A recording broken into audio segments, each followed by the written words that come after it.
Hey all, Luther here. This week's feature piece is all about EXTREMUM and their debut during the Snow Sweet Snow event. On February 2nd, the remainder of the former 100 Thieves roster competed in their first match under the new EXTREMUM banner, and things didn't exactly go to plan. Placing 13th to 15th, there were many issues with the team's performance that can be attributed to many things, including the recent roster change of adding Bentet to replace JKS. But among the issues that went wrong for EXTREMUM, one of the most obvious flaws in my opinion was the team's tier-side Mirage. Now, it's no secret that Mirage hasn't exactly been the strongest point for the boys. On 100 Thieves, the boys had a 36.8% win rate on this map, winning 7 games and losing 12. It was their third worst map, but not their instaban. That was Overpass. But in a meta where Mirage is one of the most common picks, I think it's a map that every CS player and every CS team needs to be able to play at least somewhat solidly. So with that, what exactly went wrong for EXTREMUM on Mirage? Let's jump in and find out. In this segment, I'll be going over some key rounds from the event from EXTREMUM's T side. A few examples of where they played well, contrasted with where they didn't so much. Then I'll bring together some of the key takeaways from these misplays and talk about what all this sort of means. Let's get into it. EXTREMUM versus Hanaris for map 1 in their best of 3. This match is pretty solid from EXTREMUM if you look purely at the score. Dig a bit deeper though, and you see that realistically, EXTREMUM won the game largely on the difference in aim between the two teams. Many points in this game, there are just so many rounds where if it was a higher tier team that EXTREMUM were playing, there's just no way these plays would work. Take the pistol round for instance, round 16. They split onto A through mid, main and palace. They get themselves a decent opening kill onto Taz and a trade onto Raiko to take the A site while up 4 versus 3. But then they play themselves in the post plant, choosing not only to bunch up far too closely, but at points overextend and take these unnecessary fights. With this, everyone goes down except Jacob, leaving him in a 1v3. Man down there, the T says Kruchek, he continues, and Jacob, he needs to clutch it in a 1 versus 3, finds the first, will he find a second? Jacob will find him in the end, tags him, it is messy, but it works, goes for the bait, gets the ding, and Jacob with the 1 versus 3 clutch. When his team needed it, a bit of PM as well. Luckily for the boys, he's able to outfrag Hanaris and clutch the round. But remember that they almost choked a 4v3 here when they had the site and the plant. The simple mistakes of getting too cocky and taking fights as well as not playing these smarter angles in the post plants foreshadow many of the plays that we'll get into soon. Jump forward to round 19 where Hanaris have their first buy round. EXTREMUM splits through mid and A once again and they decide to push Con to get onto site. But Jacob is overly eager, and peaks just before the smoke pops, as Azza and Bentet are sitting in main and palace respectively. As their teammates then push out, the push we see is disjointed and mistimed, allowing both Liaz and Grat to die. But then that leads to Bentet getting killed on his exit from palace, as Azza is far too late to save him. What they should have done is not only use some more of that util that they had, as each of the players had molotovs, but pushed simultaneously to maybe get some trades and possibly a plan. We see more misplays at round 23 where we see EXTREMUM throw a full exec to A and then run towards mid. First thing to note is that up to this point, they hadn't thrown this exec once. Selling good fake largely involves actually doing the exec properly in previous rounds to bait the opponent into seeing some sort of a pattern, or doing it late to further sell the exec as real. Neither of these happened. And as Hanaris had taken mid, EXTREMUM pushed straight into them, but won simply because of aim duels going towards them and not because of a smart play being made. The site was free for them to take on the exec, and it was just a wasted opportunity not to go plant. What we do see, however, is them doing the same exec the next round against Hanaris' eco round, a round where they would be more likely to stack a site, and they did do that on A. It would have been far better to run the exec on the buy round, I reckon. And then, if they were to fake, they could have even done it on this round here. Anyway, let's move on to the next Mirage game. EXTREMUM versus Windstrike. It's the second map in this best of 3 against Windstrike after taking map 1 and Dust 2, 16-2.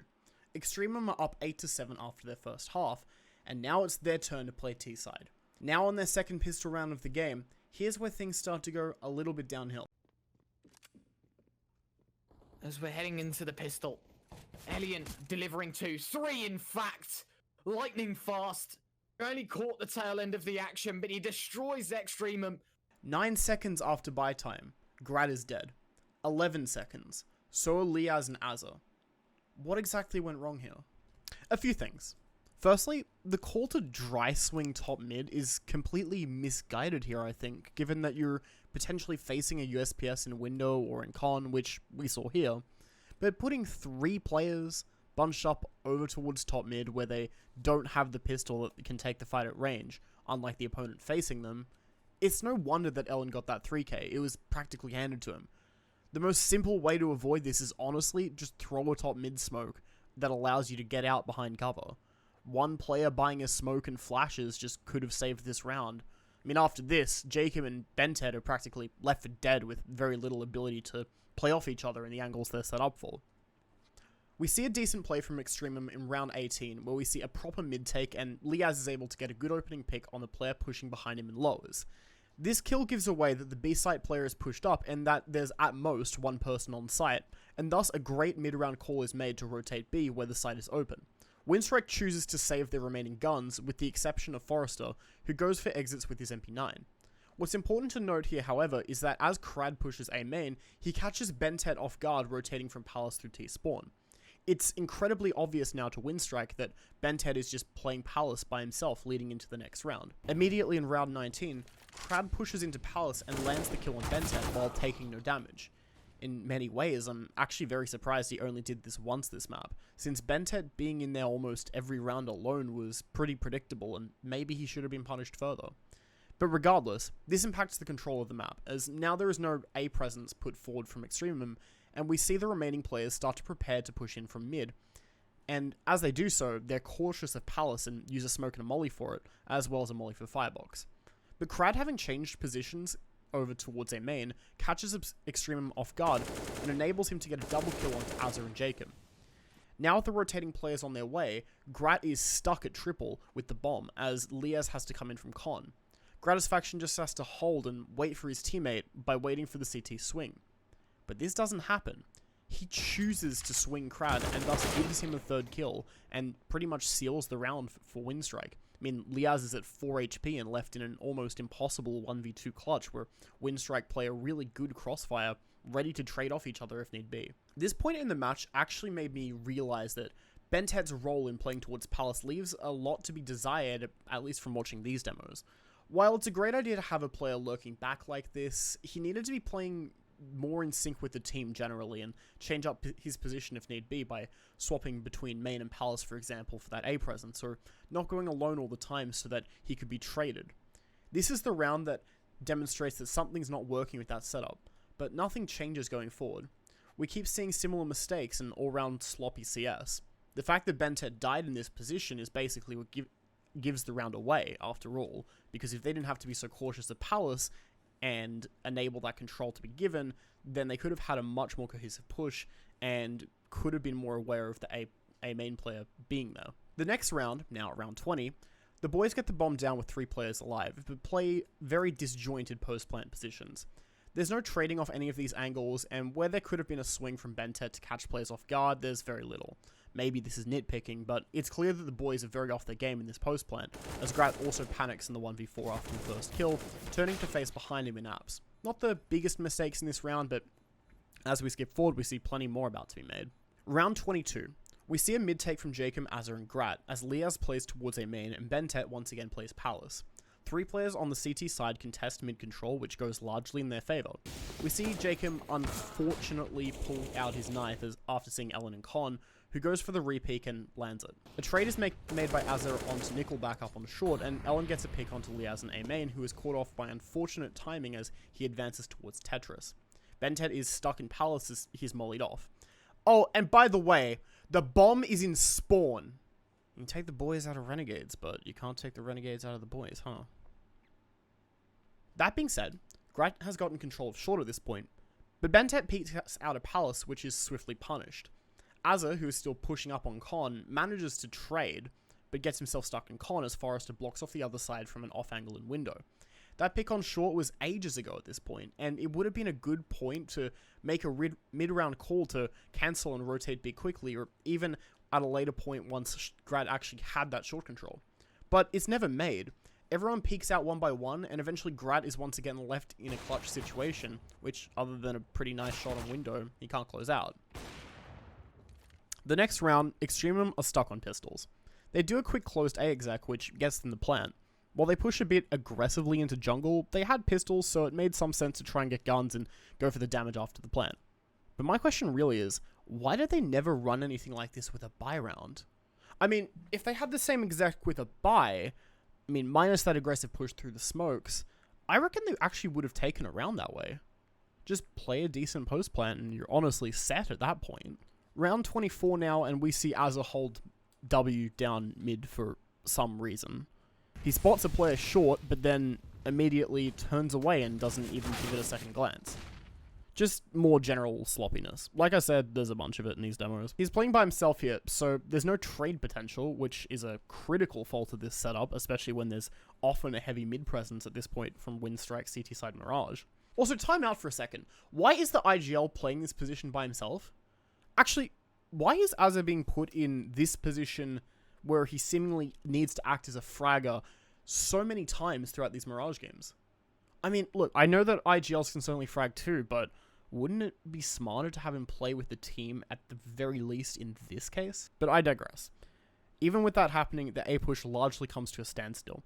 There's one player on site, playing under Palace.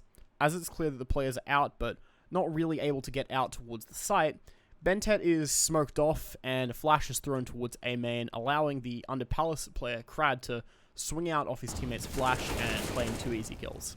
Plus a third onto Bentet once he peeks out. Just a very misplayed round here where sloppy play allows for frags that shouldn't happen, and just the general cohesiveness of the team not really meshing together right. Finally, this post plant in round 25 on B site. Won't spend much time on this one, but I just don't understand why Bentet is pushing so aggressively in market. I mean, I guess he maybe wanted the AWP instead of his M4, but it just doesn't seem worth pushing up so far for when they've already rotated over, and you are leaving your teammate isolated on the side. Nickelback actually spots his gun barrel here and capitalizes off that as well. Just really poor positioning, honestly. He could have played in a much better position with the M4 and played together with Grat, but that just doesn't happen and the map ends there. Overall, EXTREMUM puts up a very weak T-side on this map against Windstrike. They not only make many mismanaged plays in terms of how they perform as a team, but they make many mistakes as individuals, showing a bit more of a rusty side. But unfortunately, that continues in this next map as well. EXTREMUM versus Fours, map 2, after map 1 Inferno went to EXTREMUM 16-13. Starting at round 16, EXTREMUM's second pistol of this map, and we see 2 players just run out and take fights onto CT and triple, without even considering under Palace, a very common spot. This allows Jerry not only a kill onto Jacob, but distract Bentet as he exits Palace, enabling Flit to get a frag, followed up by another onto Azza exiting site. There are still 2 smokes up for jungle and con, and as such, it's entirely possible to try and go for a safe plant while undercover from the CT player.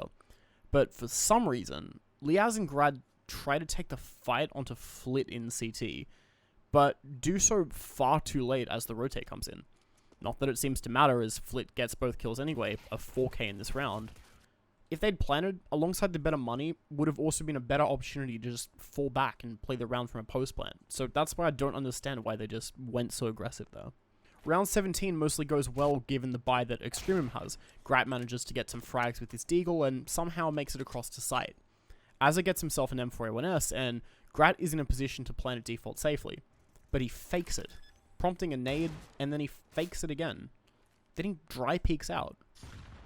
If he just planted, he could maybe go for the peek using a flash or use his smoke to get to a safer post-plant position.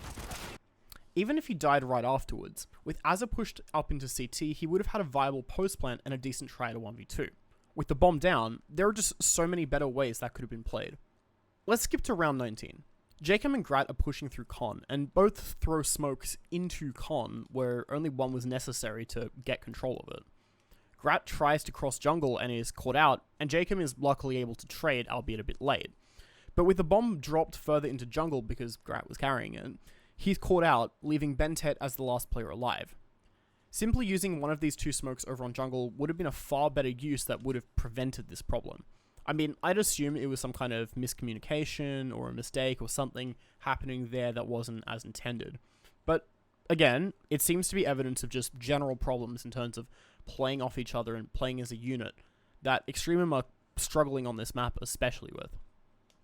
I think we've seen enough individual round plays to get a good idea of what's lacking with EXTREMUM's Mirage.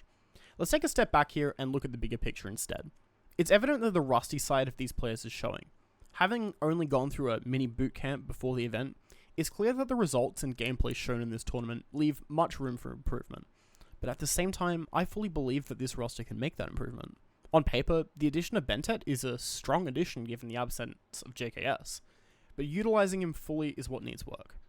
The most clear thing to me that stuck up from these Mirage games is how Bentet's playstyle in Palace needs to be a bit more varied. He's rarely given that opportunity to have meaningful impact from this position, especially with the other issues going on around team play and communication. Overall, it's just about putting in the work, and I fully believe in the boys to do that. They're a team that have put in the effort before and are showing themselves to be fully committed to the role. A few hours before recording this segment and the podcast episode, Here's the Thing News published an interview with Liaz following the results of this game. And what Liaz had to say was this, quote, "It happened. It was our first event as a team, and I don't think anyone has lost confidence because of it. I don't believe in expectations. We've just got to keep our heads down and the results will come. Over the last couple of years, I learned the hard way just how important it is to maintain a balanced lifestyle. When you move overseas, you commit. Your whole life is CS, for better or for worse. You can't walk away from a shit game and go and chill with your cat for a bit and things become okay again. You live and you breathe that frustration until the next game you play." I've been Luther, also known as Tuesbees. Thanks for watching this week's feature piece, and I'll see you in the next one.